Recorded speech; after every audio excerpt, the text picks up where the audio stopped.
વિદ્યાર્થી મિત્રો, આજે આપણે ગદ્ય 2 ખીજડીએ ટેકરે નવલિકા ટૂંકી વાર્તાને સમજવાનો પ્રયત્ન કરીએ.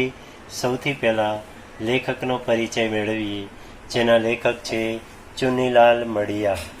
જન્મ ઈસવીસન 1922, જેમનું અવસાન થયું 1968માં. ચુનીલાલ કાળીદાસ મડિયાનો જન્મ રાજકોટ જિલ્લામાં આવેલા ધોરાજીમાં થયો હતો.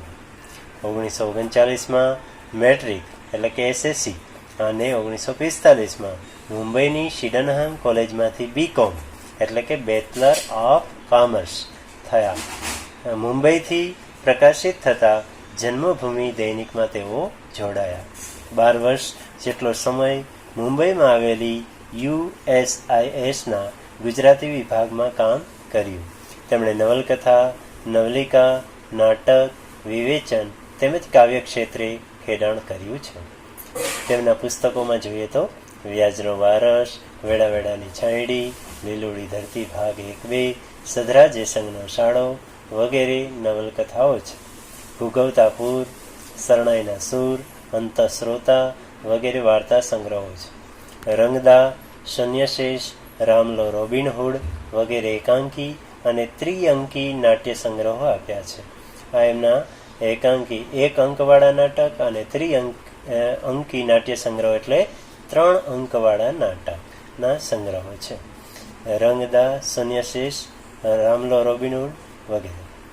તેમણે ચોપાટીને બાંકડેથી હળવી શૈલીના નિબંધો, વાર્તા વિમર્શ, શાહમૃગ, સુવર્ણમૃગ વગેરે વિવેચન સંગ્રહો આપ્યા છે. તેઓ રણજીતરામ સુવર્ણચંદ્ર તથા નર્મદ સુવર્ણચંદ્રકથી સન્માનિત થયા છે. એ ચુનીલાલ મડિયા કે જેમને આવા બે એવોર્ડ પણ પ્રાપ્ત થયા છે. જીવનની કારમી ગરીબાઈ વચ્ચે ધબકતા પિતૃ હૃદય ભોજાની હૃદય દાવક મનસ્થિતિ સૌ કોઈ ભાવકનું કાળજું વીંધી નાખે તેવી કરુણ છે. ભૂખ ભૂંડી છે અને ગરીબાઈ વસમી છે. એ શું કરે કે શું કરાવે છે એ આ નવલિકાનો વર્ણન વિષય છે. જેમ પન્નાલાલ પટેલની નવલકથા છે માનવીની ભવાઈ, એમાં પણ આવા જ કંઈક શબ્દો છે, ભાઈ ભૂખ ભૂંડી છે. એવા જ કંઈક વિષય સાથે આ ખીજડીએ ટેકરે નવલિકા પણ છે. કહેવાતા મૃત બાળકનું રેશમી વસ્ત્ર લેવા ભોજો ઠંડીમાં ઉઘાડા શરીરે ઝઝુમે છે.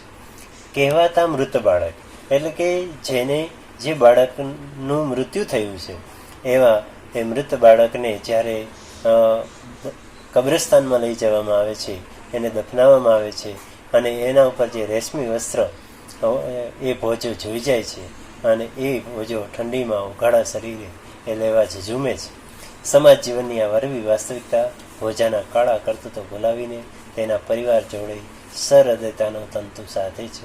સમાજ જીવનની આ વરવી વાસ્તવિકતા જેને કપરી એ ગરીબાઈ અને એ ભોજાના જે કાળા કામ છે, કફન ચોરવાના કામ, એ કામ ભૂલી અને પરિવાર સાથે પોતાનો લાગણીનો તંતુ સાધે છે. ભોજાના ભયની સામે માસ્તર પરિવારનું અમી ભરેલું અભય વચન વાર્તાનો સુખાંત સર્જી સર્જકની કલ્પનાથી જ સફળતાનો પરિચય કરાવે છે. ભોજાના ભયની સામે જે માસ્તર પરિવાર છે એનું અમૃત ભરેલું અભય વચન, નિર્ભય વચન એ વાર્તાનો સુખદ અંત છે. ભોજાની લાચારી, દીનતા સામે માસ્તર દંપતીની ઉદારતા સદૈવ સ્મરણીય બની રહેશે. ભોજાની જે ગરીબાઈ છે, દીનતા અને માસ્તર દંપતીની જે ઉદારતા છે એ હંમેશા માટે યાદ રહે એવી આ નવલિકા છે. તો જોઈએ આ નવલિકા. વિદ્યાર્થી મિત્રો, આજે આપણે ગદ્ય 2 ખીજડીએ ટેકરે નવલિકા ટૂંકી વાર્તાને સમજવાનો પ્રયત્ન કરીએ. સૌથી પહેલાં લેખકનો પરિચય મેળવીએ, જેના લેખક છે ચુનીલાલ મડિયા.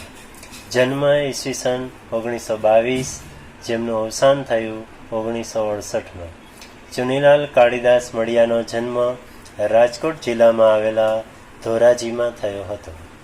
1939માં મેટ્રિક એટલે કે SSC અને 1945માં મુંબઈની શિડનહામ કોલેજમાંથી BCom એટલે કે બેચલર ઓફ કોમર્સ થયા. મુંબઈથી પ્રકાશિત થતા જન્મભૂમિ દૈનિકમાં તેઓ જોડાયા. 12 વર્ષ જેટલો સમય મુંબઈમાં આવેલી USISના ગુજરાતી વિભાગમાં કામ કર્યું. તેમણે નવલકથા, નવલિકા, નાટક, વિવેચન તેમજ કાવ્ય ક્ષેત્રે ખેડાણ કર્યું છે. તેમના પુસ્તકોમાં જોઈએ તો વ્યાજનો વારસ, વેડા વેડાની છાંયડી, લીલુડી ધરતી ભાગ 1-2, સધરા જેસંગનો શાળો વગેરે નવલકથાઓ છે. ભૂગવતા પૂર, શરણાઈના સૂર, અંતઃશ્રોતા વગેરે વાર્તા સંગ્રહો છે. રંગદા, શૂન્યશેષ, રામલો રોબિનહુડ વગેરે એકાંકી અને ત્રિઅંકી નાટ્ય સંગ્રહો આપ્યા છે. આ એમના એકાંકી 1 અંકવાળા નાટક અને અંકી નાટ્ય સંગ્રહ એટલે 3 અંકવાળા નાટકના સંગ્રહો છે. રંગદા, શૂન્યશેષ, રામલો રોબિનહુડ વગેરે. તેમણે ચોપાટીને બાંકડેથી હળવી શૈલીના નિબંધો, વાર્તા વિમર્શ, શાહમૃગ, સુવર્ણમૃગ વગેરે વિવેચન સંગ્રહો આપ્યા છે. તેઓ રણજીતરામ સુવર્ણચંદ્ર તથા નર્મદ સુવર્ણચંદ્રકથી સન્માનિત થયા છે. એ ચુનીલાલ મડિયા કે જેમને આવા બે એવોર્ડ પણ પ્રાપ્ત થયા છે.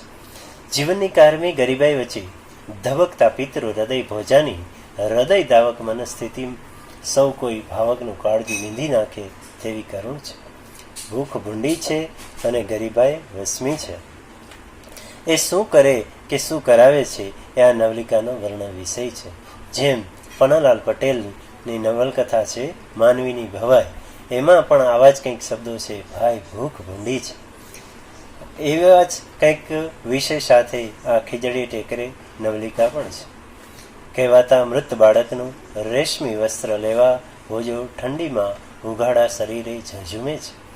કહેવાતા મૃત બાળક એટલે કે જે બાળકનું મૃત્યુ થયું છે એવા એ મૃત બાળકને જ્યારે કબ્રસ્તાનમાં લઈ જવામાં આવે છે, એને દફનાવવામાં આવે છે અને એના ઉપર જે રેશમી વસ્ત્ર એ ભોજો જોઈ જાય છે અને એ ભોજો ઠંડીમાં ઉઘાડા શરીરે એ લેવા ઝઝુમે છે.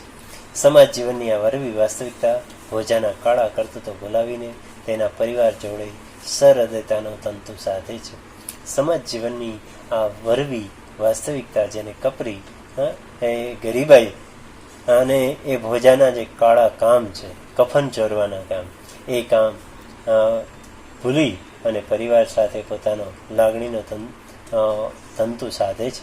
ભોજાના ભયની સામે માસ્તર પરિવારનું અમી ભરેલું અભય વચન વાર્તાનો સુખાંત સર્જી સર્જકની કલ્પનાથી જ સફળતાનો પરિચય કરાવે છે.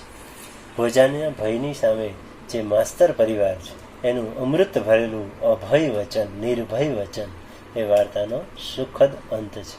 ભોજાની લાચારી, દીનતા સામે માસ્તર દંપતીની ઉદારતા સદૈવ સ્મરણીય બની રહેશે. ભોજાની જે ગરીબાઈ છે, દીનતા અને માસ્તર દંપતીની જે ઉદારતા છે એ હંમેશા માટે યાદ રહે.